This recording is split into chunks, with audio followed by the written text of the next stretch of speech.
Et on revient aujourd'hui sur les inquiétudes autour de la grippe aviaire dans le sud-ouest. Hier, un arrêté publié au journal officiel a étendu la zone d'abattage préventif à 100 communes des Landes ainsi que 5 autres dans les Pyrénées-Atlantiques. Pour en parler, je reçois la directrice de l'interprofession du foie gras, le CIFOG. Bonjour Marie-Pierre P. Bonjour Benjamin. Merci d'être avec nous ce matin sur Sud Radio. Déjà, comment vous avez réagi en découvrant la publication de cet arrêté? C'était une surprise ? Alors écoutez, c'était une surprise parce que ça a été très mal compris. Cet arrêté, en fait, étend le nombre de communes où il peut être amené, où l'on peut être amené à faire du dépeuplement préventif autour des foyers. C'est-à-dire que c'est pas un abattage. Voilà. Ce n'est en aucun cas un dépeuplement de toute bête à plume dans ces communes-là. Voilà, je veux rassurer tout de suite, c'est s'il arrive un foyer dans ces communes, on peut dépeupler autour de 3 km sans avoir recours à d'autres procédures administratives. Donc c'est une très grande réactivité des pouvoirs publics pour être efficace et aller toujours plus vite que le virus. Et on aura compris du coup exactement ce qu'il en est concrètement de cet arrêté. Jusqu'à présent, on en a combien en tout cas d'abattage sur cette année à cause de la grippe aviaire et dans quel secteur ? Écoutez, ce qui a amené à cette décision, c'est qu'il y a eu 2 cas dans une zone de très haute densité de production qui est la Chalosse, c'est le cœur de la production landaise. Et en fait, vu la virulence du virus, les conditions météorologiques qui sont extrêmement défavorables, le risque, selon les experts scientifiques, de transmission d'exploitation à exploitation est très fort. Ce virus est entré dans des exploitations modèles qui ont investi dans des bâtiments pour pouvoir mettre les animaux à l'abri, qui respectent la biosécurité.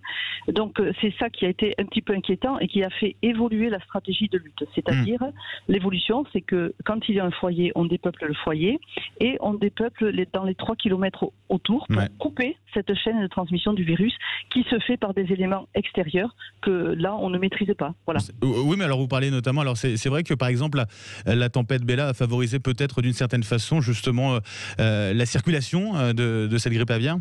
Il est trop tôt pour le dire, mais c'est effectivement les conditions d'humidité très importantes, d'inondation sur le territoire est vraiment pas un atout favorable. Il faut le reconnaître. Le vent également, on ne sait pas dans quelle mesure ça pourra avoir impacté. Bien sûr, on le verra dans les jours suivants. Mais l'humidité et le vent sont très défavorables sont favorables pour le virus, malheureusement. J'imagine bien sûr qu'en cas d'abattage à ce moment-là, c'est très difficile à vivre pour l'éleveur. Ça signifie quoi concrètement en termes de conséquences? Est-ce qu'il y a des conséquences financières importantes ou pas? Est-ce que c'est pris en compte? Et est-ce que c'est pas au final, en tout cas, un coup d'arrêt brutal à la production, des retards importants aussi à la vente ensuite? Écoutez, bien évidemment, pour le producteur, et c'est à eux que je pense en premier, c'est difficile d'apprendre parce que le cycle normal de sa vie de producteur, c'est d'amener des animaux en bonne santé au bout de leur cycle de vie. Et là, on coupe cette évolution et ça n'est pas normal, c'est un traumatisme. On le sait et je crois que la MSA, les autorités vétérinaires font tout ce qu'ils peuvent pour entourer ces producteurs, les organisations de producteurs, la Chambre d'agriculture également. Donc, pensons d'abord aux producteurs, effectivement. Ensuite, il faut savoir que quand un dépeuplement est ordonné par les autorités vétérinaires, il y a une indemnisation qui est prévue. Et donc ça, il faut aussi rassurer que les producteurs seront indemnisés, certainement avec un peu de délai, il est sûr. Mais là, l'important, ce sera de très vite nettoyer, désinfecter les installations. Il faut couper la chaîne du virus le plus vite possible. Et c'est ça qu'il faut faire, voilà. Et éviter, notamment quand on parle de grippe aviaire dans le sud-ouest, on pense à des années terribles que vous avez vécues en 2016-2017. J'imagine que depuis, et là peut-être que c'est l'exemple même avec cet arrêté, cette justement extension de cette possibilité d'abattage, il y a des mesures, des dispositifs qui ont été mis en place. Bien évidemment, nous ne sommes pas du tout dans la situation de 2017, puisqu'il y a beaucoup d'outils, ne serait-ce que le recensement des exploitations qui permet d'aller très vite pour aider les autorités vétérinaires à identifier les rayons des 3 km et pouvoir agir très vite. Il y a une très forte mobilisation des transporteurs, des abattoirs qui ont été réquisitionnés. Là aussi, il faut remercier les salariés qui acceptent de travailler malgré que nous sommes en période festive. Il ne faut pas l'oublier quand même, nous allons changer. Et on va en parler bien sûr, tout à l'heure. Oui. Et dans toute une chaîne, je dirais, humaine, qui est très mobilisée pour aller plus vite que le virus. Pour aller très très vite, et effectivement, ça veut dire que ces mesures-là, en tout cas, elles vous semblent suffisantes pour l'heure, pour maîtriser ou pour contrôler au maximum cet épisode-là de grippe aviaire cette année. Je dirais à chaque jour suffit sa peine. Effectivement, on l'a dit, les conditions météo ont été très défavorables pour nous. Et voilà, on ne sait pas quelles conséquences ça peut avoir sur les élevages et la transmission du virus. Donc il faut attendre les jours suivants. Mais effectivement, nous sommes, les autorités vétérinaires sont très réactives. Les vétérinaires qui sont sur le terrain aussi font vraiment très rapidement remonter les informations. Et donc nous espérons qu'effectivement ça suffira. Du côté des éleveurs, globalement, c'est quoi l'état d'esprit? C'est du sérieux finalement face à ce risque-là qui existe? Je crois pouvoir dire, puisqu'on est en toute transparence, je crois qu'il y a dans un premier temps une incompréhension. Parce que...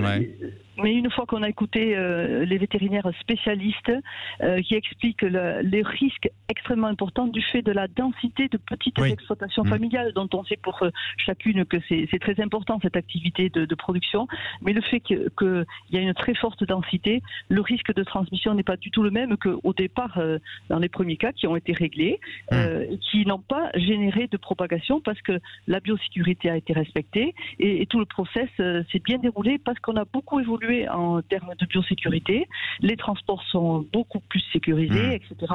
Donc il y a eu de l'incompréhension et je pense après de la résignation parce que tout le monde comprend qu'il faut aller vite et faire le maximum pour protéger le bassin de production qui n'est pas touché.